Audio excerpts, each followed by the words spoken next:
Il se lève alors un grand tourbillon de vent, et les vagues se jetaient dans la barque, au point qu'elle se remplissait déjà. Jésus à la poupe dormait sur un oreiller. Ils le réveillent et lui disent: Maître, ne te soucies-tu pas que nous périssions? Marc 4, 37, 38. À l'âge de 27 ans, en 1633, Rembrandt a peint Christ dans la tempête. Sur la mer déchaînée, les disciples de Jésus cherchent par tous les moyens à éviter que leur barque ne coule, tandis que leur maître dort à l'arrière du bateau.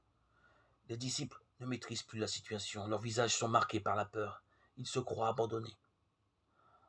En comptant les personnages du tableau, je découvre un 13e disciple à bord, ressemblant étrangement à Rembrandt lui-même. Le peintre a voulu figurer sur son œuvre, et il est le seul à me regarder droit dans les yeux, comme pour dire: Et si c'était toi?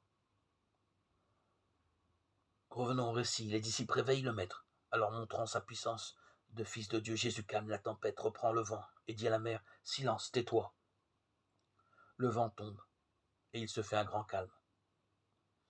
Comme les disciples, nous sommes facilement troublés quand les difficultés sont là et que le Seigneur ne semble pas intervenir.